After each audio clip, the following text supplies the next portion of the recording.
तो जैसा कि हमने पिछले एपिसोड में देखा था, जहां पर इतनी ज्यादा पावर का यूज करने की वजह से केल की हालत खराब हो गई थी, लेकिन चोई हान और बाकी सभी ने बचे हुए सीक्रेट ऑर्गेनाइजेशन वाले लोगों पर अटैक कर दिया था। लेकिन वहां पर से एक को छोड़कर सभी लोग बचकर निकल गए थे और उस पर्सन को एल्फ ने पकड़ लिया था, जो कोई और नहीं बल्कि स्वॉर्डमैन था। उसके बाद केल डिसाइड करता है कि अब वो मैजिक टावर को डिस्ट्रॉय करेगा, जिसके लिए वो विपर किंगडम निकल जाता है। और अब आगे तभी हम टुनका को देखते हैं, जो हंसते हुए चोई हान से कहता है, काफी लंबा समय हो गया कि हमें फाइट करनी चाहिए। लेकिन चोई हान उससे काफी गुस्से में कहता है, तुम्हारा आइडिया अच्छा है, लेकिन अगर मैंने कमांडर को ही पीट दिया तो इससे उसके सभी सोल्जर्स काफी डिमोटिवेट हो जाएंगे। टुनका हंसते हुए कहता है, ऐसा लगता है कि तुम और भी ज्यादा पावरफुल हो चुके हो। चोई हान कहता है, मैं हमेशा सभी लोगों को प्रोटेक्ट करने के लिए काफी हार्ड ट्रेनिंग करता हूँ। लेकिन और फिर ब्लू के बारे में बात करते हुए कहता है, ऐसा लगता है कि मिस वीतेरा के बातों को सुनने के बाद मैंने डिसाइड कर लिया है कि मुझे क्या करना है। चोई हान की बातों को सुनकर केल को काफी बैड फीलिंग आने लगती है और वो अपने मन में कहता है, मुझसे मत कहना क्या वह सच में टाइगर और वेल के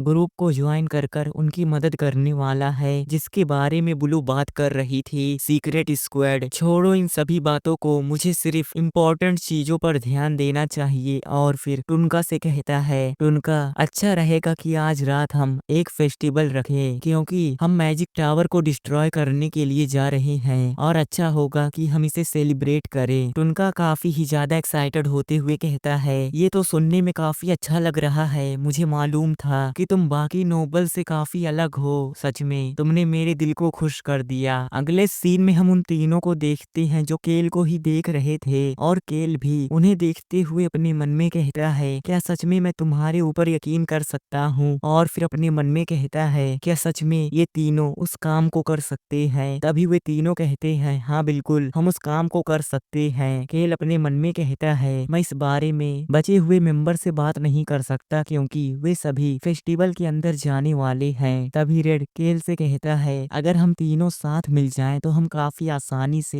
एक पूरे किंगडम को बर्बाद कर देंगे। लेकिन ड्रैगन कहता है, नहीं मैं अकेले ही एक पूरे किंगडम को बर्बाद कर सकता हूँ। केल भी अपने मन में कहता है, हाँ बिल्कुल रॉन काफी ही ज्यादा पावरफुल है, जो अकेले ही एक पूरे किंगडम को डिस्ट्रॉय कर सकता है। और फिर एक बॉक्स की तरफ इशारा करते हुए कहता है, तुम्हें इसे लेकर जाना है। और फिर अपने मन में कहता है, इस बॉक्स के अंदर काफी सारे मैजिक टावर के इक्विपमेंट रखे हैं, जो हमें मैजिक टावर के अंडरग्राउंड लैब से मिले थे, जिसके अंदर एंशिएंट पावर का यूज और उसके प्रिंसिपल के बारे में लिखा है, और ऐसे ही काफी सारी चीजें। लेकिन ये सभी चीजें ज्यादा इम्पोर्टेंट नहीं है। ड्रैगन कहता है, इंसान तुम्हें तो पता ही होगा कि मैं तुमसे काफी ताकतवर हूँ, इसलिए तुम्हें परेशान होने की जरूरत नहीं है। और फिर अपने मैजिक का यूज करते हुए उस बड़े से बॉक्स को उठा लेता है और कहता है, मैं जल्द ही वापस आऊंगा, इसलिए तुम अपना ध्यान रखना। तभी रेड केल को बुलाता है और फिर काफी ही ज्यादा एक्साइटेड होते हुए कहता है, क्या जब हम इस काम को पूरा कर लेंगे तो क्या आप हमारे साथ मैजिक टावर के अंदर हाइड एंड सीक खेलेंगे। केल भी इसके लिए मान जाता है और फिर वे तीनों काफी खुशी खुशी अपने मिशन को पूरा करने के लिए वहां से निकल जाते हैं। केल अपने मन में कहता है, मुझे यकीन है कि वे लोग इस काम को कर सकते हैं, लेकिन फिर भी मुझे काफी अजीब फीलिंग आ रही है। तभी उस टेंट के अंदर पैंड्रिक आता है और फिर केल से कहता है, यंग मास्टर इस काम को पूरा करने के बाद क्या हम गोल्डन ड्रैगन से मिलने के लिए जाएंगे। इस बात को सुनकर केल परेशान हो जाता है और अपने मन में कहता है, सच में इस बात को सुनते ही मैं काफी परेशान हो जाता हूँ। तभी पैंड्रिक केल से कहता है, यंग मास्टर आपको जो ड्रैगन प्रोटेक्ट कर रहा है, क्या मैं उसे देख सकता हूँ। और फिर काफी ही ज्यादा एक्साइटेड होते हुए कहता है, अगर मैंने उस ड्रैगन को देख लिया तो इस पूरी दुनिया में मैं ही सिर्फ एक ऐसा एल्फ रहूंगा जिसने अपनी जिंदगी में 2 ड्रैगन को देखा है। लेकिन आप जिस पर्सन के बारे में बात कर रहे थे, मुझे उसे हील करने के लिए उससे मिलना होगा।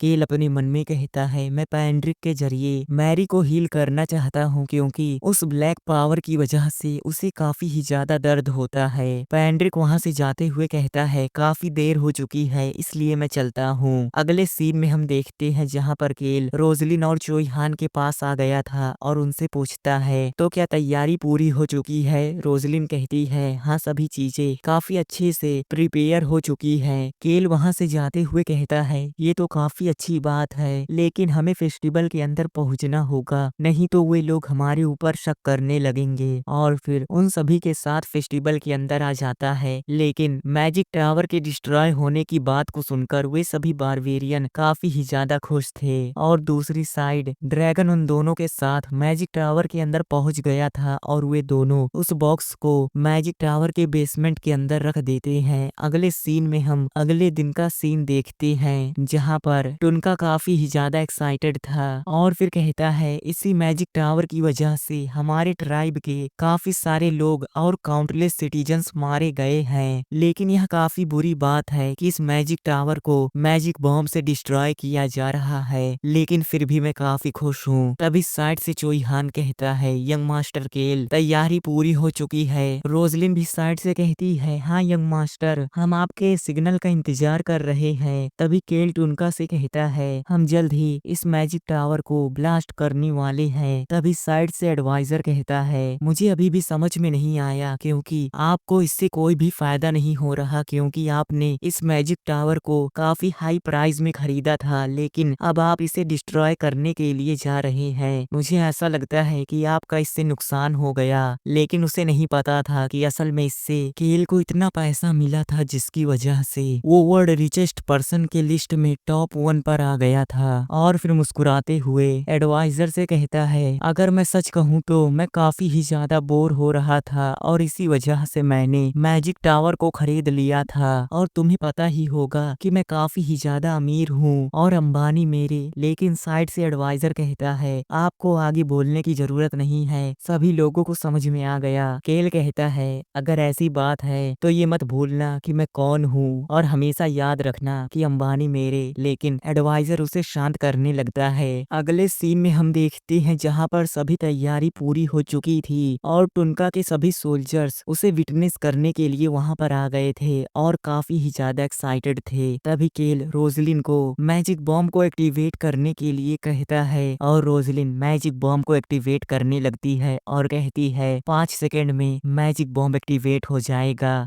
5 4 3 2 1 और उसके 1 बोलते ही मैजिक टावर एक ही बार में पूरी तरीके से बर्बाद हो जाता है। ड्रैगन खुश होते हुए कहता है, सच में ये देखने में काफी अच्छा है, लेकिन ड्रैगन से ज्यादा टुनका एक्साइटेड था और कहता है, मेरा सपना सच हो गया, फाइनली मैजिक टावर पूरी तरीके से बर्बाद हो रहा है। तभी साइड से एडवाइजर कहता है, यंग मास्टर ऐसा लगता है कि आपको भी इसके अंदर मजा आ रहा है क्योंकि आप भी स्माइल कर रहे हैं। केल मुस्कुराते हुए कहता है, हाँ बिल्कुल, क्योंकि ये काफी ही ज्यादा रिफ्रेशिंग है। अगले सीन में हम देखते हैं जहाँ पर मैजिक टावर के डिस्ट्रॉय होने के बाद आसपास काफी ही ज्यादा धूल फैल जाता है। केल आगे की तरफ जाने लगता है, लेकिन अचानक से चोईहान कहता है, आखिरकार ये क्या है? जिस बात को सुनकर केल तुरंत ही उसकी तरफ देखता है जहाँ पर चोईहान अपनी लेजेंडरी एक्टिंग करते हुए कहता है, यंग मास्टर यहाँ पर देखिए कुछ है। उसके ऐसे एक्टिंग को देख कर केल अपने मन में कहता है, अगर वो ऐसे ही करता रहा तो हम पकड़े जाएंगे। वहाँ पर बिकॉक्स भी आ जाता है और वो भी एक्टिंग करते हुए कहता है, सच में यहाँ पर कुछ है। केल पूछता है, बिकॉक्स आखिरकार क्या हुआ? बिकॉक्स उसे बुलाते हुए कहता है, यंग मास्टर यहाँ पर एक काफी बड़ा होल है। केल भी एक्टिंग करते हुए काफी हैरान होकर उस होल की तरफ देखता है और असल में वो होल मैजिक टावर के बेसमेंट का था। तभी चोईहान फिर से एक्टिंग मोड में आ जाता है और कुछ बोलने की कोशिश करता है, लेकिन बिकॉक्स को पता था कि कि अगर ऐसे ही चलता रहा तो वे लोग एक्सपोज हो जाएंगे और फिर वो उसके बात को बीच में ही काटते हुए कहता है ऐसा लगता है कि ये एक बेसमेंट है। तभी साइड से रोजलिन कहती है यंग मास्टर मुझे माफ करना, लेकिन मैंने सुना था कि मैजिक टावर के अंदर एक सीक्रेट लैब है। लेकिन वह एक्टिंग करते हुए अपने मुंह को बंद कर लेती है जिससे एडवाइजर को लगे कि ये सभी चीजें रियल है। रोजलिन के ऐसे एक्सीलेंट एक्टिंग को देखकर केल भी अपने मन में कहता है मैं पहले भी कहता था और अब भी कहूंगा, अक्खा बॉलीवुड एक तरफ और रोजलिन एक तरफ। और फिर मुस्कुराते हुए हारोल से कहता है एडवाइजर मुझे ऐसा नहीं लगा था कि यहाँ पर ऐसा कुछ होगा, क्या मैंने सही कहा? तभी वहाँ पर टुनका आ जाता है और सिचुएशन के बारे में पूछता है। केल उससे कहता है हमें मैजिक टावर के अंदर एक सीक्रेट लैब मिला है, लेकिन टुनका उस पर ज्यादा ध्यान नहीं देता और कहता है हमें बस उन सभी चीजों को तबाह करना है। उसकी बात को सुनकर केल अपने मन में कहता है सच में यहाँ पर सबसे बड़ा बेवकूफ यही है। तभी केल चोइहान को अंदर उन सभी चीजों को बाहर लाने के लिए भेजता है और हारोल भी साइड से कहता है यंग मास्टर मैं भी अपने कुछ सोल्जर्स को अंदर भेजता हूँ जिससे वे लोग आपकी मदद कर सके। केल कहता है क्या सच में? लेकिन आपको पता ही होगा कि अंदर की सभी चीजें मेरी है। हारोल भी मुस्कुराते हुए कहता है क्यों नहीं, मुझे इसके बारे में पहले से ही पता है। केल कहता है यह सुनकर मुझे काफी खुशी हुई, इसलिए अपना ध्यान रखना। और फिर अपने मन में कहता है पहले से ही बिकॉक्स और रॉन ने ट्रैप को सेटअप कर दिया, ऐसा नहीं है कि वो मारा जाएगा, लेकिन इससे मुझे काफी ही ज्यादा फायदा होगा। और पीछे बिकॉक्स अपने हंसी को रोकने की कोशिश कर रहा था क्योंकि केल ने हारोल को सेफ रहने के लिए बोला था और असल में वो खुद ही उसे ट्रैप के अंदर फंसा रहा था। तभी ड्रैगन हंसते हुए कहता है कमजोर इंसान तुम फिर से झूठ बोल रहे हो, सच में तुम्हारे अंदर काफी अच्छा टैलेंट है। और केल भी अपने ऊपर प्राउड करते हुए कहता है ये बात तो सच है कि मेरे अंदर कुछ ना कुछ तो टैलेंट है, मैं सिर्फ एक्टिंग के ऊपर ध्यान नहीं देता, नहीं तो पूरे बॉलीवुड के ऊपर सिर्फ मेरा ही राज होता।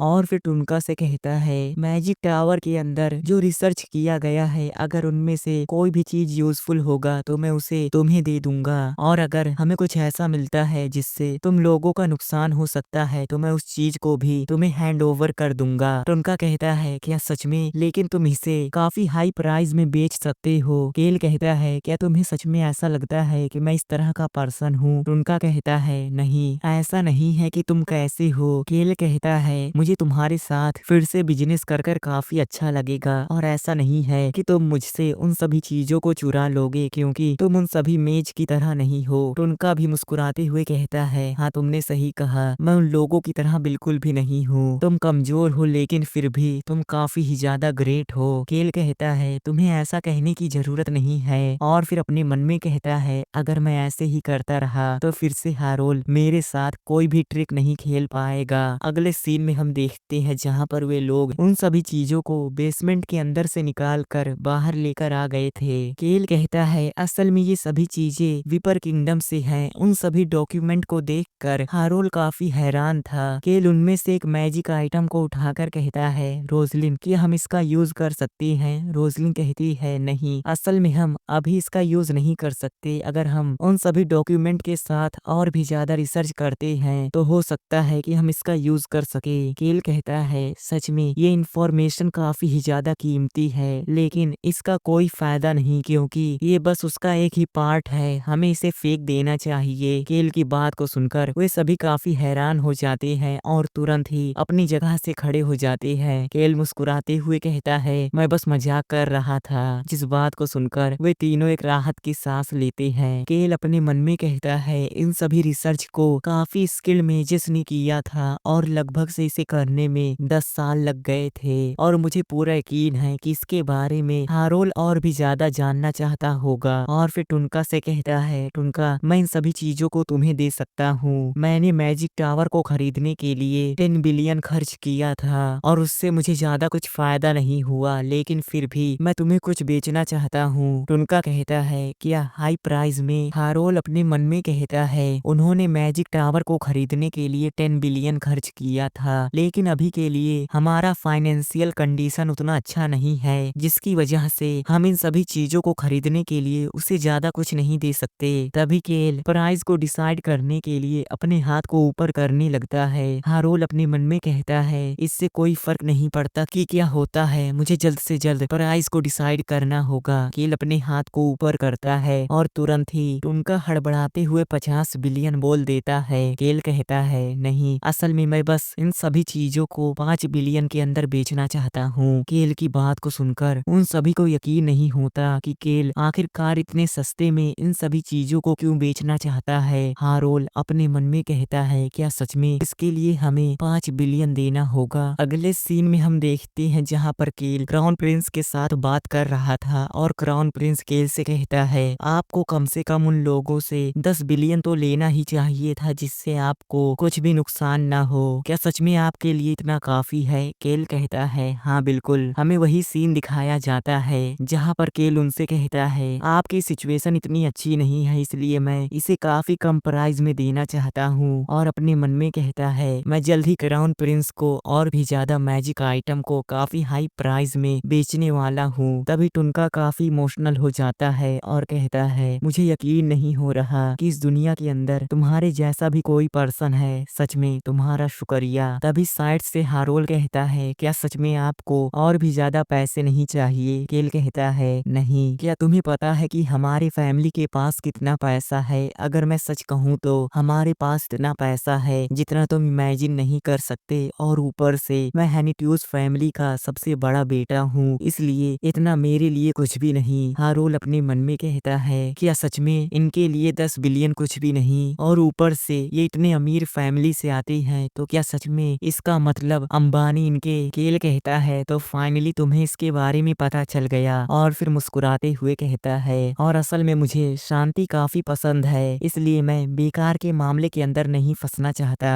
एडवाइजर टुनका से पूछता है तो कमांडर टुनका आप इसके बारे में क्या सोचते हैं? टुनका भी डील के लिए हाँ कर देता है और फिर उन दोनों के बीच एक डील हो जाता है, और टुनका कहता है मैं कभी भी तुम्हारे इस काइंडनेस को नहीं भूलूंगा। अगले सीन में हम देखते हैं जहाँ पर केल को 5 बिलियन मिल गया था। तभी पीछे से चोईहान कहता है यंग मास्टर केल। केल चोईहान से पूछता है आखिरकार तुम मेरा पीछा करते करते यहाँ पर क्यों आ गए? चोईहान कहता है यंग मास्टर आप सच में काफी ही ज्यादा इनक्रेडिबल हैं, और आपके पास काफी यूनिक स्किल है, और इसके साथ ही साथ आप काफी अच्छा स्ट्रेटजी बनाते हैं और काफी ही ज्यादा इंटेलिजेंट हैं, लेकिन अब हम जिस पर्सन से मिलने के लिए जा रहे हैं उससे हमें केयरफुल रहने की जरूरत है। केल अपने मन में कहता है तो इसी बात को बताने के लिए चोईहान यहाँ पर आया है, और फिर अपने मन में कहता है अब हम जिस एंटिटी से मिलने के लिए जा रहे हैं वो असल में गोल्ड ड्रैगन है। चोईहान कहता है असल में वो एंटिटी काफी ही ज्यादा ताकतवर है, और अगर रोन और मैं साथ मिलकर काम करें तो फिर भी हम उसे डिफीट नहीं कर सकते। ड्रैगन साइड से कहता है तुम जितना सोचते हो मैं उससे भी ज्यादा ताकतवर हूँ। केल कहता है चोईहान तुमने सही कहा। चोईहान कहता है आपको और सभी लोगों को मैं प्रोटेक्ट करूंगा, इसलिए आपको परेशान होने की जरूरत नहीं है, और हम यहाँ से कल निकलने वाले हैं, इसलिए मैं तैयारी को शुरू करता हूँ। और फिर वहाँ से चला जाता है। तभी केल अपनी जेब के अंदर से एक गोल्ड कॉइन को निकालता है और उसे रोन को दे देता है, जिसकी वजह से रोन काफी खुश हो जाता है और केल से कहता है इंसान तुम्हारा शुक्रिया, अब मैं आगे से और भी ज्यादा मेहनत करूंगा। केल उसे इतना खुश देखकर अपने मन में कहता है सच में वो काफी ही ज्यादा खुश है। तभी वहाँ पर सिल्वर और रेड भी अपने सैलरी को लेने के लिए आ जाते हैं, और केल उन्हें भी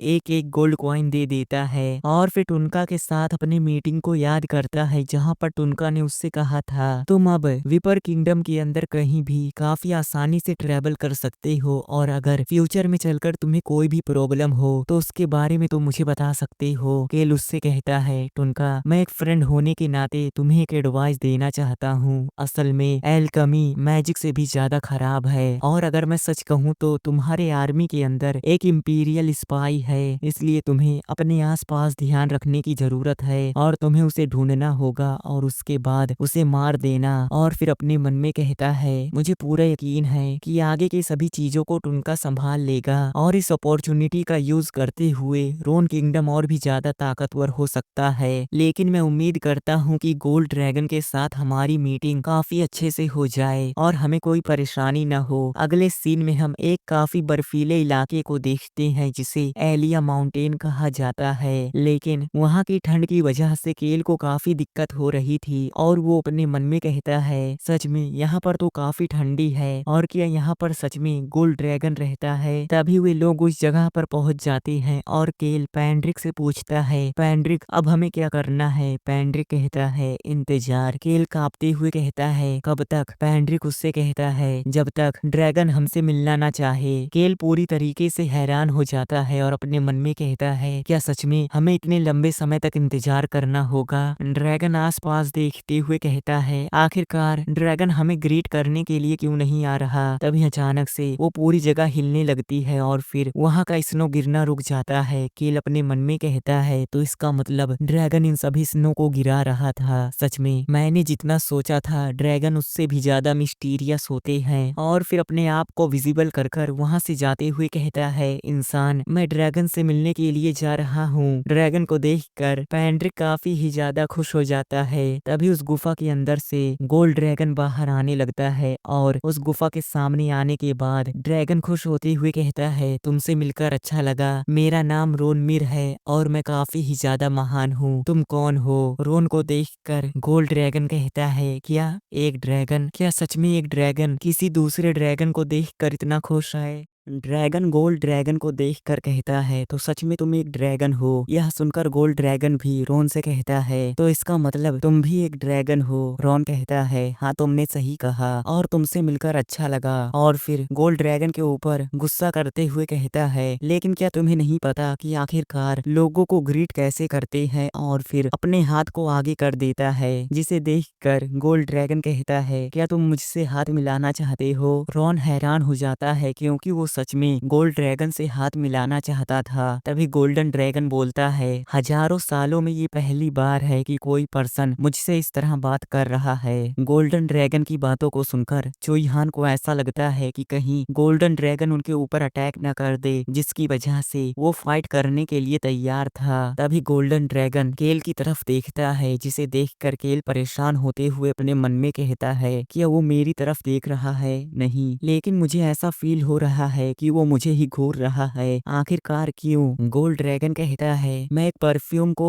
स्मेल कर सकता हूँ जो काफी पुरानी है और उसके बारे में कोई नहीं जानता। केल गोल्डन ड्रैगन के ऑरा को फील करते हुए कहता है, आखिरकार ये फीलिंग क्या है। क्या यह ड्रैगन का फियर है। नहीं, मुझे ऐसा नहीं लगता, क्योंकि अगर गोल्डन ड्रैगन मेरे ऊपर ड्रैगन फियर का यूज करता तो इसके बारे में सबको पता चल जाता। लेकिन ऐसा लगता है कि ये कुछ अलग है। तभी उसे गर्म महसूस होने लगता है और वो कहता है, क्या यह सच में इंसुलेटिंग मैजिक है। और उस मैजिक की वजह से केल को गर्म महसूस होने लगा था, क्योंकि गोल्डन ड्रैगन को भी पता था कि इस समय केल को काफी ठंड लग रही थी। तभी केल के सामने रॉन आ जाता है और गोल्डन ड्रैगन के ऊपर चिल्लाते हुए कहता है, गोल्डन ड्रैगन तुम उस कमजोर ह्यूमन को इस तरह नहीं घूर सकते, क्योंकि वो काफी आसानी से डर जाता है। और फिर केल से कहता है, इंसान तुम्हें डरने की जरूरत नहीं है, क्योंकि मैं तुम्हें प्रोटेक्ट करूंगा। और असल में गोल्डन ड्रैगन मेरे 2 उंगलियों जितना ताकतवर है। लेकिन अभी रॉन को अंदाजा नहीं था कि गोल्डन ड्रैगन कितना पावरफुल है। और फिर केल से कहता है, मुझे ऐसा लगा कि गोल्डन ड्रैगन तुम्हें घूर रहा है, इसलिए मैं उससे फाइट करने वाला था। लेकिन ऐसा लगता है कि उसने तुम्हारे ऊपर इंसुलेटिंग मैजिक का यूज किया है, तो इसका मतलब वो हमसे फाइट नहीं करना चाहता। तभी गोल्डन ड्रैगन रॉन से कहता है, ऐसा लगता है कि तुम उस कमजोर इंसान के काफी करीब हो। क्या सच में तुम पागल हो। रॉन गुस्से में कहता है, मैं कोई पागल नहीं हूँ। असल में मैं लोगों से काफी अच्छे से बात कर सकता हूँ और तुम्हें हैंड शेक के बारे में भी नहीं पता। लेकिन ऐसा लगता है कि तुम मुझसे मिलने के बाद काफी ही ज्यादा सरप्राइज हो। गोल्डन ड्रैगन कहता है, हाँ बिल्कुल। तभी वह खांसने लगता है, जिसकी वजह से रॉन घबरा जाता है। हम देखते हैं जहाँ पर खांसने की वजह से गोल्डन ड्रैगन के मुंह से ब्लड बाहर आने लगा था। केल गोल्डन ड्रैगन के ऐसे हालत को देखकर अपने मन में कहता है, ऐसा लगता है कि उसकी हालत ज्यादा ठीक नहीं है। तभी रॉन काफी ही ज्यादा घबराते हुए गोल्डन ड्रैगन के पास आ जाता है और कहता है, गोल्डन ड्रैगन क्या तुम ठीक हो। आखिरकार तुम्हारे मुंह से ब्लड क्यों निकल रहा है। गोल्डन ड्रैगन कहता है, मैं काफी हैरान हूँ कि एक ड्रैगन दूसरे ड्रैगन की चिंता कर रहा है। तभी वहाँ पर भागते हुए पैंड्रिक आता है और कहता है, सर अलहेवन कि आप ठीक हैं। और फिर उसे सहारा देने लगता है। गोल्ड ड्रैगन कहता है, पैंड्रिक तुम काफी बड़े हो चुके हो। पैंड्रिक भी कहता है, आपसे मिलकर मुझे काफी खुशी हुई। तभी फिर से गोल्डन ड्रैगन केल की तरफ घूरता है और उसे काफी ध्यान से देखने लगता है, जिसकी वजह से ड्रैगन चिल्लाते हुए कहता है, उसे घूरना बंद करो, मैंने तुम्हें पहले ही बता दिया है कि वो काफी आसानी से डर जाता है। ड्रैगन की ऐसी बातों को सुनकर केल अपने मन में कहता है, ये बात तो सच है कि मैं काफी आसानी से डर जाता हूँ, लेकिन ऐसा नहीं है कि किसी के घूरने से मैं बेहोश हो जाऊं। तभी गोल्डन ड्रैगन मुस्कुराते हुए कहता है, ऐसा लगता है कि वो काफी आसानी से डर जाता है, ये तो काफी इंटरेस्टिंग है। और फिर अंदर की तरफ जाते हुए कहता है, मुझे फॉलो करो, हमें अंदर चलकर बात करनी चाहिए। अगले सीन में हम गुफा के अंदर का सीन देखते हैं, जो अंदर से काफी ही ज्यादा लग्जीरियस था। तभी पेंड्रिक गोल्डन ड्रैगन से कहता है, जिस ग्रुप ने हमारे ऊपर अटैक किया था उस ग्रुप का नाम सीक्रेट ऑर्गेनाइजेशन है और उस ऑर्गेनाइजेशन को काफी सारे दूसरे किंगडम सपोर्ट कर रहे हैं। लेकिन दूसरी तरफ केल काफी हैरान था और अपने आसपास की चीजों को देखते हुए कहता है, यहाँ तक कि ये टेबल भी गोल्ड का है, मुझे सच में यकीन नहीं हो रहा, सच में ये पर्सन अपने नाम यानी कि गोल्डन ड्रैगन के नाम के लायक है। और अगर मैं सच कहूँ तो ये पर्सन कुछ ज्यादा ही अमीर है। गोल्डन ड्रैगन कहता है, ऐसा हो ही नहीं सकता कि एक ग्रुप काफी कम समय में इतना बड़ा बन जाए। मुझे ऐसा लगता है कि वे लोग कई सालों से इन सभी चीजों की तैयारी कर रहे थे और अगर उन लोगों ने ईस्ट कॉन्टिनेंट के ऊपर कंट्रोल कर लिया तो ये काफी बुरा होगा। और मैं काफी लंबे समय से अपने गुफा के अंदर से नहीं निकला, इसलिए मुझे नहीं पता कि इस समय कॉन्टिनेंट के अंदर क्या हो रहा है। और जो लोग इन सभी चीजों को कर रहे हैं, मुझे नहीं लगता कि एक अकेला पर्सन इन सभी चीजों को कर सकता है। यह सुनकर पेंड्रिक कहता है, सर एल11, तो इसका मतलब इसके पीछे डीमंस भी हैं। गोल्डन ड्रैगन कहता है, पेंड्रिक तुम काफी अच्छा सोचते हो, लेकिन ये बात गलत है, क्योंकि अगर इसके अंदर डीमंस इन्वॉल्व होते तो इसके बारे में गॉड हमें पहले ही बता देते। पेंड्रिक कहता है, तो इसके पीछे कौन हो सकता है? गोल्डन ड्रैगन बताता है, ऐसा हो सकता है कि इसके पीछे काफी सारे किंगडम हो जो उन्हें सपोर्ट कर रहे हों, या फिर इसके पीछे काफी ताकतवर बीइंग हो जो उन्हें सपोर्ट कर रहे हों, या फिर ये दोनों मिलकर उन्हें सपोर्ट कर रहे हों। और मैं काफी ही ज्यादा क्यूरियस हूँ और असल में ये इन सभी चीजों को केल की तरफ देख कर बोल रहा था। उसे अपनी तरफ इस तरह घूरता हुआ देख कर केल अपने मन में कहता है, फिर से आखिरकार वो मेरी तरफ इस तरह क्यों देख रहा है? तभी गोल्डन ड्रैगन कहता है, मैं काफी बूढ़ा हो चुका हूँ, इसलिए मैं अपने गुफा को छोड़कर नहीं जाना चाहता और ना ही फाइट करना चाहता हूँ, लेकिन मैं वर्ड ट्री के डिफेंसिव मैजिक को स्ट्रॉन्ग करने के लिए एक मैजिक शील्ड बना सकता हूँ जिसे तुम अपने साथ लेकर जा सकते हो। इसके लिए पेंड्रिक उसे शुक्रिया करता है, लेकिन फिर से गोल्डन ड्रैगन केल को घूरने लगता है और फिर कहता है, तुम सच में काफी ही ज्यादा अमेजिंग हो, तुम्हारे पास एंशिएंट पावर है, लेकिन फिर भी तुम अभी भी जिंदा हो, क्योंकि अगर कोई नॉर्मल पर्सन होता तो वो अब तक मारा जाता और उसकी बॉडी एक्सप्लोड हो जाती। गोल्डन ड्रैगन की बात को सुनकर केल पूरी तरीके से हैरान हो जाता है। उसे समझ में नहीं आया था कि असल में गोल्डन ड्रैगन क्या कहना चाहता है। गोल्डन ड्रैगन की बात को सुनकर वे सभी काफी हैरान हो जाते हैं और फिर रॉन चिल्लाते हुए कहता है, गोल्डन ड्रैगन आखिरकार तुम्हारा इससे क्या मतलब है? जल्दी से मुझे इसके बारे में बताओ। गोल्डन ड्रैगन उससे कहता है, एक ड्रैगन होने के बावजूद क्या सच में तुम्हें इसके बारे में नहीं पता? सच में तुम बेवकूफ हो। रॉन गुस्से में कहता है, मैं कोई बेवकूफ नहीं हूँ, इसलिए जल्दी से मुझे इसके बारे में बताओ। गोल्डन ड्रैगन उससे कहता है, एंशिएंट समय में जो वॉरियर एंशिएंट पावर को पोजेस करते थे वे लोग बस एक ही एंशिएंट पावर को पोजेस कर सकते थे, और अगर वे लोग एक से ज्यादा एंशिएंट पावर पाने की कोशिश करते थे तो वे लोग मारे जाते थे। और अगर कोई एक से ज्यादा एंशिएंट पावर को रखना चाहता है तो उनके एट्रीब्यूट सेम होने चाहिए, नहीं तो वो अंत में जाकर मारा जाएगा। लेकिन तुम्हारे पास जो एंशिएंट पावर है उन सभी के एट्रीब्यूट बिल्कुल अलग है। तुम्हारी बॉडी बिल्कुल मेरे हाथ की तरह स्ट्रेच होकर फट जाएगी और तुम बिना किसी नामो निशान के मारे जाओगे। केल अपने मन में कहता है, ओ अच्छा, तो मुझे अब समझ में आया कि आखिरकार birth of A hero novel के अंदर किसी के पास दो एंशिएंट पावर से ज्यादा एंशिएंट पावर क्यों नहीं था, क्योंकि अगर वे लोग एक से ज्यादा एंशिएंट पावर को पाने की कोशिश करते थे तो वे लोग अंत में जाकर मारे जाते थे। ड्रैगन कहता है, इंसान, मैंने तुमसे कहा था कि तुम्हें ऐसी चीजें करने की जरूरत नहीं है और तुम लापरवाह होकर किसी भी चीज को खा लेते हो, इसलिए तुम्हें खुद पर ध्यान देना लेना चाहिए। केल उसे शांत करते हुए कहता है, लेकिन फिर भी मैं अभी भी जिंदा हूँ। तभी ड्रैगन काफी उदास होकर गोल्डन ड्रैगन से पूछता है, तो क्या वह जल्द ही मारा जाएगा? इस बात से वहाँ पर थोड़ी देर के लिए शांति हो जाती है और ड्रैगन के ऐसे बात को सुनकर केल भी परेशान होते हुए अपने मन में कहता है, आखिरकार रॉन ऐसी भयानक चीजें क्यों बोल रहा है? तभी गोल्डन ड्रैगन कहता है, नहीं, तुम नहीं मरोगे और इसी वजह से मैंने तुम्हें अमेजिंग बोला था। तुम्हारी नेकलेस की तरफ देखो, उसके अंदर वाटर की पावर है जो power of tree, power of wind और पावर ऑफ फायर को सप्रेस कर रहा है और उन सभी को डोमिनेट कर रहा है। तुम्हारे पास magical shield, sound of the wind और डिस्ट्रक्टिव फायर है, लेकिन तुम्हारे पास एक ऐसी पावर है जो तुम्हारे अंदर है जिसे सिर्फ इंसान ही पोजेस कर सकते हैं, विटालिटी ऑफ हार्ट, जो एक रीजनरेशन की पावर है। जिस बात को सुनकर केल कहता है कि ऐसी पावर की वजह से मैं अभी भी जिंदा हूँ। गोल्डन ड्रैगन कहता है, हाँ बिल्कुल, ये पावर तुम्हारे हर एक पावर को कंट्रोल करता है और तुम्हारे डिफरेंट एट्रीब्यूट को हार्मोनाइज करता है। केल अपने मन में कहता है, तो इसका मतलब जब मैं sound of the wind ancient power को ले रहा था तो मुझे ऐसा लगा कि विटालिटी ऑफ हार्ट की वजह से ये पावर और भी ज्यादा ताकतवर हो गया है, लेकिन नहीं, असल में vitality of heart sound of the wind power को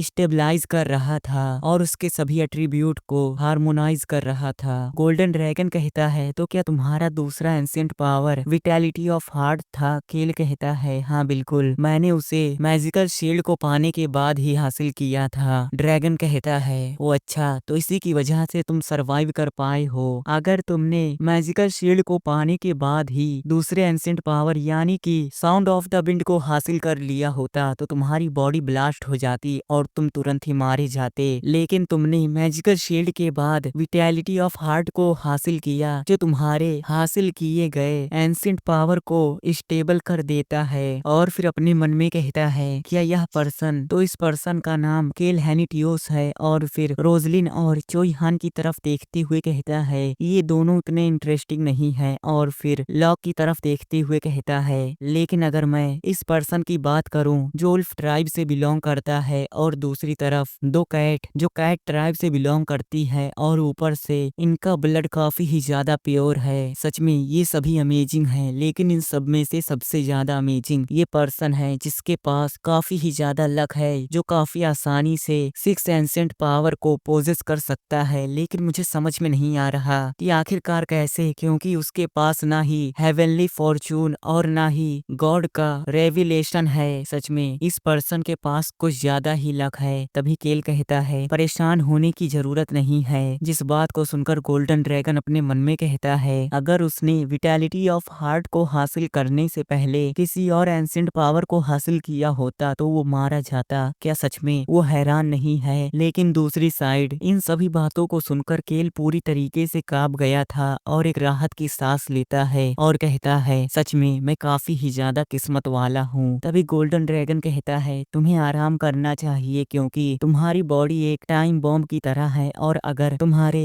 रीजनरेशन पावर के साथ कुछ भी होता है तो तुम्हारी बॉडी ब्लास्ट हो जाएगी। यह सुनकर ड्रैगन हैरान होकर चिल्लाता है, आखिरकार इसका क्या मतलब हुआ? गोल्डन ड्रैगन कहता है, परेशान होने की जरूरत नहीं है क्योंकि इसका भी एक सॉल्यूशन है। अगर तुम चाहते हो कि तुम्हारे बॉडी के अंदर सभी एंशिएंट पावर स्टेबल रहे तो तुम्हें आखिरी एंशिएंट पावर यानी कि अर्थ पावर को कलेक्ट करना होगा, जिससे तुम्हारे सभी एट्रीब्यूट स्टेबल हो जाएंगे। ड्रैगन केल से कहता है, तो इसका मतलब इंसान हमें जल्द से जल्द पावर ऑफ अर्थ को ढूंढना होगा। ड्रैगन कहता है, बच्चे क्या तुम मेरे बात को ध्यान से नहीं सुन रहे? अगर तुम्हें उस एंशिएंट पावर को पाना है तो उसके लिए तुम्हें हेवनली फॉर्चून की जरूरत है। ड्रैगन चिल्लाते हुए कहता है, हम काफी ही ज्यादा महान हैं, हम काफी आसानी से इस तरह के फॉर्चून को क्रिएट कर सकते हैं। और फिर केल से कहता है, इंसान तुम्हें चिंता करने की जरूरत नहीं है, मैं यकीनन तुम्हारे लिए उस एंशिएंट पावर को ढूंढूंगा। तभी गोल्डन ड्रैगन कहता है, जो भी हो, लेकिन क्या तुम्हारी फैमिली ड्रैगन को कैप्चर करती है? केल कहता है, नहीं। और फिर रॉन से कहता है, रॉन मैंने सही कहा ना? रॉन कहता है, हाँ बिल्कुल, लेकिन वो काफी ही ज्यादा हिचकिचा रहा था। तभी केल चोईहान से भी कहता है, चोईहान हमारी फैमिली काफी कमजोर है ना? चोईहान भी कहता है, हाँ आपने सही कहा। उनके ऐसे रिएक्शन को देखकर केल को कुछ भी समझ में नहीं आता। तभी गोल्डन ड्रैगन कहता है, तो इसका मतलब तुम्हारी फैमिली किसी भी ड्रैगन को नहीं मार मरती। केल कहता है बिल्कुल भी नहीं। और आखिरकार इंसान कैसे किसी ड्रैगन को मार सकता है। गोल्डन ड्रैगन उन सभी को बताता है काफी लंबे समय पहले इंसानों का एक ऐसा ग्रुप था जिसे ड्रैगन स्लेयर कहा जाता था और उनके ऊपर ड्रैगन की सबसे स्पेशल स्किल यानी कि ड्रैगन फियर का कोई भी असर नहीं होता था और उनका स्ट्रेंथ बिल्कुल ड्रैगन जितना था जो काफी आसानी से ड्रैगन को डिफीट कर सकते थे। और धीरे धीरे वे लोग अपने पावर को अपने डिसेंडेंट को पास डाउन करते रहे, लेकिन उनका आखिरी डिसेंडेंट काफी लंबे समय से मिसिंग है और उसका कोई पता नहीं। केल अपने मन में कहता है एक ऐसी एबिलिटी जिसके ऊपर ड्रैगन फियर का कोई असर नहीं होता और ऊपर से वह पावर काफी लंबे समय से मिसिंग है। मुझसे मत कहना कि गोल्डन ड्रैगन जिस पावर की बात कर रहा है वो वही पावर है जो मुझे उसी दलदल के अंदर से मिला था जो उस ड्रैगन के पास था और उसका नाम रूलिंग ऑरा था। गोल्डन ड्रैगन कहता है और ऊपर से वह पावर पूरी तरीके से ड्रैगन एनर्जी से भरा पड़ा था। केल मुस्कुराते हुए अपने मन में कहता है सच में यह पावर काफी ओपी है। तभी गोल्डन ड्रैगन मुस्कुराते हुए कहता है अगर तुम बोल रहे हो तो ऐसा लगता है कि यह सच है। केल अपने मन में कहता है ऐसा लगता है कि उसे नहीं पता कि जब भी उसका मूड चेंज होता है तो उसके आसपास की चीजें काफी इफेक्ट होती हैं और इसे दूसरे इंसान काफी अच्छे से फील कर सकते हैं, लेकिन इससे केल को कोई भी फर्क नहीं पड़ रहा था। तभी गोल्डन ड्रैगन रॉन से कहता है बच्चे। रॉन कहता है क्या हुआ ओल्डी? ओल्डी का मतलब बूढ़ा पर्सन होता है। इस बात को सुनकर गोल्डन ड्रैगन हैरान हो जाता है और फिर रॉन से कहता है ऐसा नहीं लगता कि तुम अभी भी अपने पूरे पावर को समझ पाए हो। रॉन कहता है लेकिन फिर भी मैं ताकतवर हूँ। गोल्डन ड्रैगन कहता है लेकिन अगर तुम दूसरे किसी ड्रैगन से मिलते हो तो वो काफी आसानी से तुम्हें पीट सकता है और ऊपर से तुम दूसरे ड्रैगन की तरह बिल्कुल भी नहीं हो क्योंकि तुम काफी क्यूट हो। ड्रैगन गुस्से में कहता है मैं क्यूट नहीं हूँ बल्कि मैं काफी महान हूँ। गोल्डन ड्रैगन कहता है तुम मेरे साथ इसी गुफा के अंदर 3 महीने के लिए रुको, मुझे जो कुछ भी पता है मैं तुम्हें वो सब कुछ सिखाऊंगा। यह सुनकर वे दोनों काफी हैरान हो जाते हैं। गोल्डन ड्रैगन कहता है तुम मना भी कर सकते हो, इसलिए सोच समझकर फैसला करना। तभी रॉन मुस्कुराने लगता है और कहता है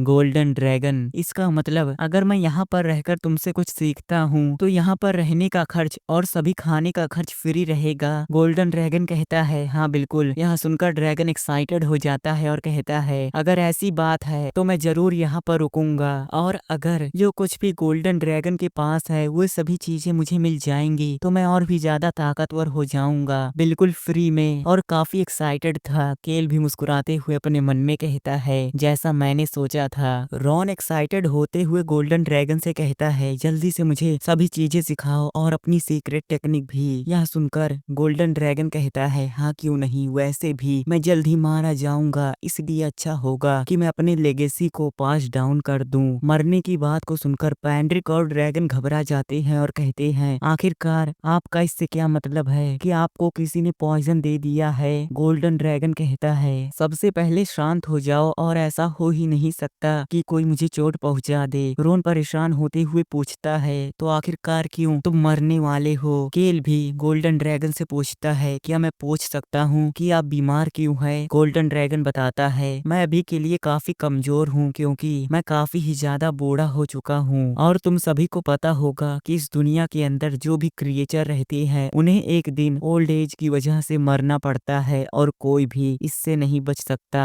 केल अपने मन में कहता है मुझे ऐसा लगा कि उसके पास कोई एंशिएंट पावर होगा जो उसके विटैलिटी को रिकवर कर रहा होगा। गोल्डन ड्रैगन आगे कहता है इस दुनिया के अंदर कोई भी नहीं है जो अपने मौत से बच सके, लेकिन कई सारे लोग अपने मौत से बचने के लिए डार्कनेस का यूज करते हैं और एक लीच बन जाते हैं जिससे उन्हें कभी भी चोट नहीं लगता और ना ही वे कभी मरते हैं, इसलिए लीच को अनडेड कहा जाता है। और अगर मैं एक लीच बन जाता हूँ तो मैं कभी भी नहीं मरूंगा, लेकिन फिर भी मैं ऐसी चीजें नहीं करना चाहता। और अपने मन में कहता है लेकिन फिर भी काफी सारे ड्रैगन ने इसी पाथ को चूज किया था। मैं समझ सकता हूँ कि वे लोग मौत से डरते थे पर फिर भी मैं ऐसी चीजों से नफरत करता हूँ। और फिर पैंड्रिक से कहता है फ्यूचर में चलकर मैं एक दिन मारा जाऊंगा तो तुम्हें परेशान होने की जरूरत नहीं है क्योंकि अभी के लिए मैं ठीक हूँ। तभी रॉन गोल्डन ड्रैगन से कहता है मैं काफी ही ज्यादा महान हूँ इसलिए तुम बस इंतजार करो, मैं एक दिन कोई ना कोई तरीका ढूंढ लूंगा जिससे तुम काफी लंबी लाइफ जी सको और कभी ना मरो। और फिर केल से कहता है, इंसान क्या तुम जंगल क्वीन से मिलने के लिए जा रहे हो, इसलिए जल्दी से वापस आना, मैं तुम्हें सिर्फ 1 हफ्ता देता हूँ। केल भी उसके बात को मान जाता है। तभी ड्रैगन गोल्डन ड्रैगन के ऊपर चिल्लाते हुए कहता है, गोल्डन ड्रैगन ये कमजोर इंसान हाई क्वालिटी के बेड पर सोता है और उसे खाने में प्रीमियम क्वालिटी का मीट चाहिए। गोल्डन ड्रैगन परेशान होते हुए कहता है, क्या मुझे इन सभी चीजों को प्रिपेयर करना होगा? ड्रैगन कहता है, हाँ बिल्कुल, क्योंकि तुमने कहा था कि ये सभी चीजें फ्री है। और फिर मुस्कुराने लगता है। उसके स्माइल को देखकर गोल्डन ड्रैगन और परेशान हो जाता है। केल को जाता हुआ देखकर गोल्डन ड्रैगन कहता है, मुझे नहीं पता कि तुम कहाँ पर जा रहे हो। और फिर रॉन के बारे में बात करते हुए कहता है, मैंने ऐसा डिसीजन सिर्फ उसी बच्चे की वजह से लिया और मैं तुम्हें एडवांस में ही बता देता हूँ कि मैं उस बच्चे के अलावा किसी और को कुछ भी नहीं सिखाऊंगा।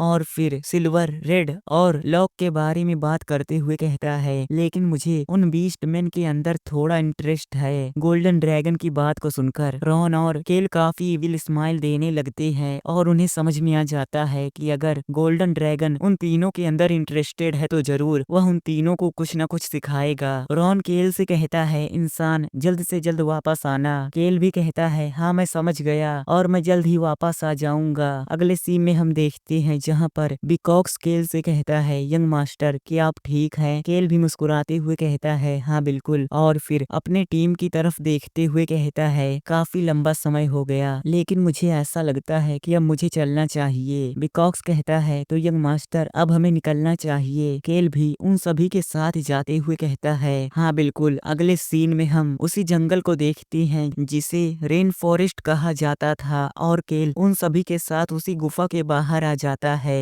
जहाँ पर वो रिताना से मिला था। तभी चोईहान अपनी जगह पर रुक जाता है और फिर केल से कहता है, यंग मास्टर गुफा के अंदर कोई है। हम गुफा के अंदर का सीन देखते हैं जहाँ पर 2 लोग थे, जिनमें से एक वही स्वॉर्ड वुमेन थी जो सीक्रेट ऑर्गेनाइजेशन से मिली हुई थी और केल ने उन सभी के ऊपर अटैक कर दिया था। उसे देखकर केल काफी हैरान था और कहता है, आखिरकार ये यहाँ पर क्या कर रही है। तभी उनमें से एक पर्सन की नजर केल पर चली जाती है और वो पूछता है, आखिरकार तुम लोग कौन हो और तुम्हें इस जगह के बारे में कैसे पता चला? केल अभी भी काफी कंफ्यूज था। उसे कुछ भी समझ में नहीं आ रहा था कि यहाँ पर क्या चल रहा है और अपने मन में कहता है, मुझे पूरा यकीन है कि वे लोग हमें नहीं पहचान पाएंगे क्योंकि हमने उस समय अपने फेस को कवर किया था। और मुझे पूरा यकीन है कि वो लड़की भी हमें नहीं पहचान पाएगी क्योंकि उससे फाइट करते वक्त सभी लोगों ने मास्क को पहन रखा था। केल चोईहान से कहता है, चोईहान अपने स्वॉर्ड को नीचे रखो और अपनी एनर्जी को छुपा लो। और फिर उसी पर्सन की तरफ आगे बढ़ते हुए कहता है, मुझे माफ करना, ऐसा लगता है कि हमने तुम्हें हैरान कर दिया। तभी पीछे से रॉन भी कहता है, सच में हमें माफ करिएगा क्योंकि हमारे यंग मास्टर का गार्ड काफी ही ज्यादा प्रोटेक्टिव है। और अपने मन में कहता है, मुझे नहीं पता कि यहाँ पर क्या चल रहा है लेकिन मुझे यंग मास्टर का साथ देना होगा। तभी वही स्वॉर्ड वुमेन खांसने लगती है और उसका नाम हाना था, जिसकी वजह से वह पर्सन तुरंत ही उसके पास आ जाता है। केल उन्हें देखते हुए अपने मन में कहता है, एक पीले बालों वाला लड़का और एक लड़की, मुझे ऐसा लगता है कि मुझे समझ में आ रहा है कि यहाँ पर क्या चल रहा है। एक magic bomb, sun god church और सेंटनेस। अगर आपको अभी भी समझ में नहीं आया तो मैं आपको बता दूं कि ये दोनों पर्सन सन गॉड चर्च के सेंट और सेंटनेस हैं, जो लोग सन गॉड चर्च से भाग गए थे। केल परेशान होते हुए अपने मन में कहता है, मैं सच में इस मामले के अंदर इन्वॉल्व नहीं होना चाहता।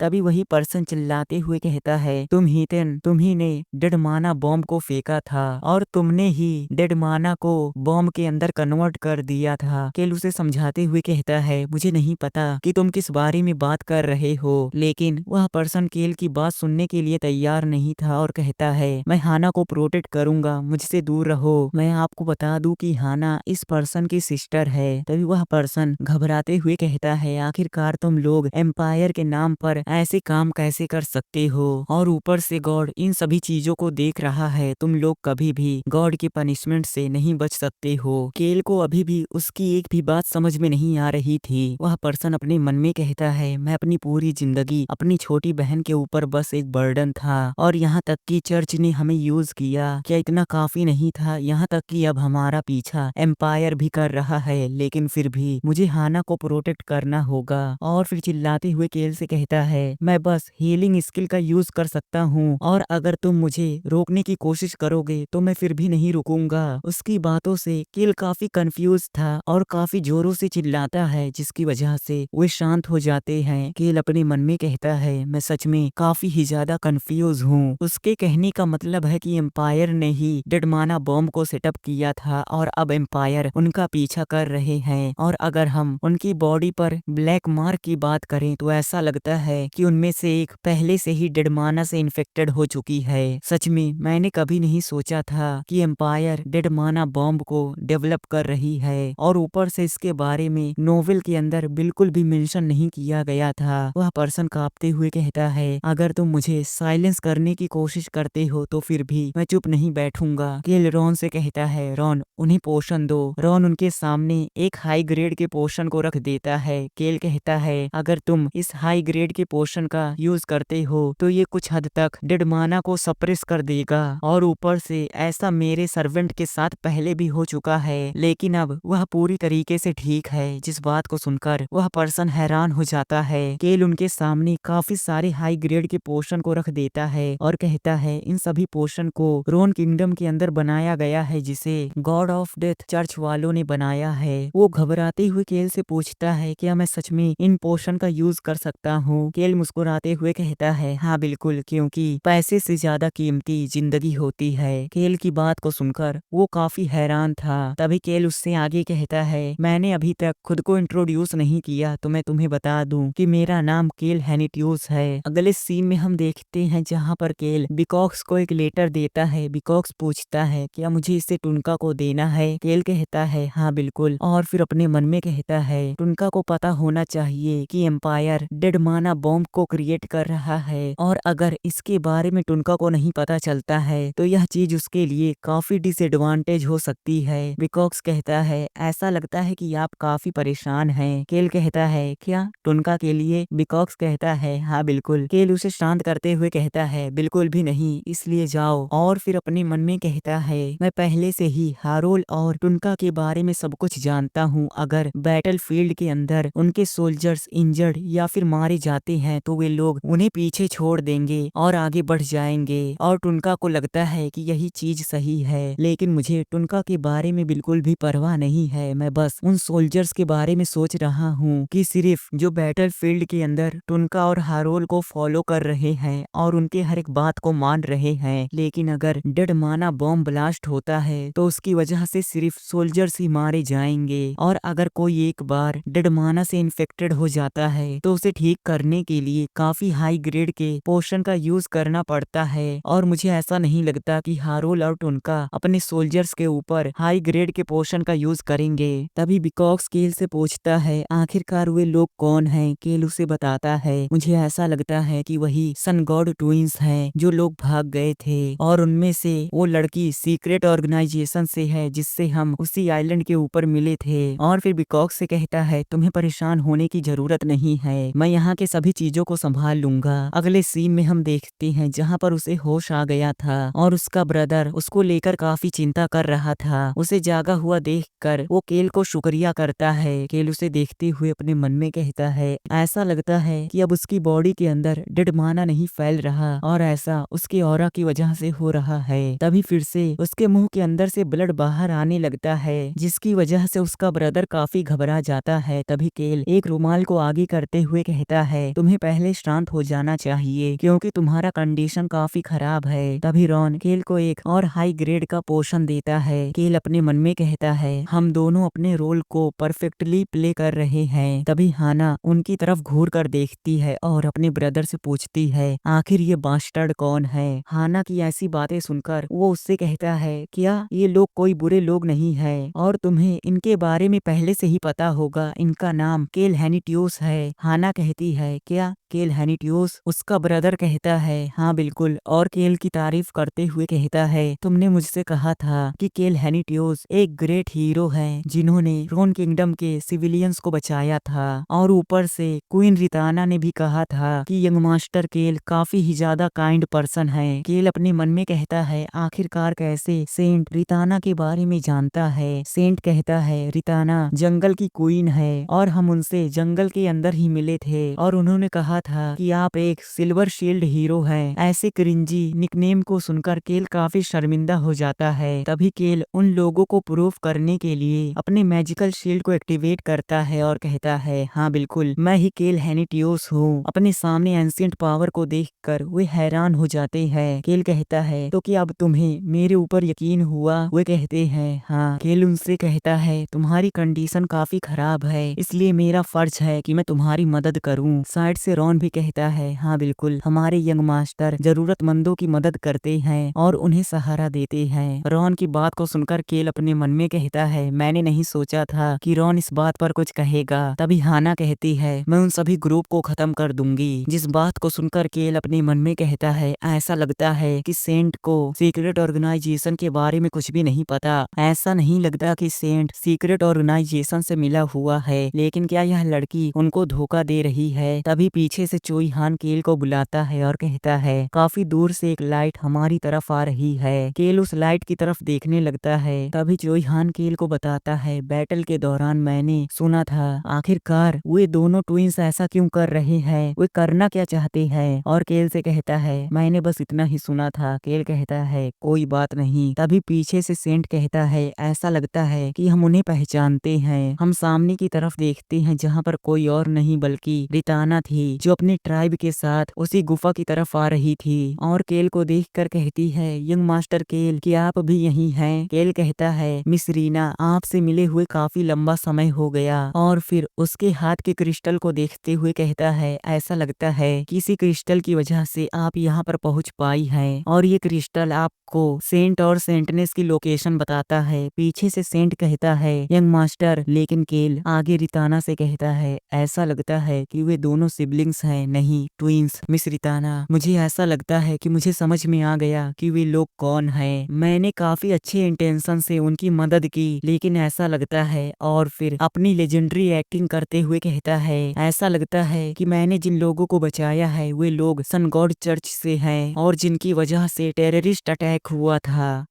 तो फिलहाल इसी सीन के साथ हमारा आज का ये एपिसोड यहीं पर खत्म होता है। तो अगर आपको ये एपिसोड पसंद आया हो तो आप वीडियो को लाइक और चैनल को सब्सक्राइब कर सकते हैं, और अगर आपको इसका नेक्स्ट एपिसोड देखना है तो आप मुझे कमेंट में बता सकते हैं। तो मिलते हैं इस सीरीज के नेक्स्ट एपिसोड के साथ, तब तक के लिए बाय।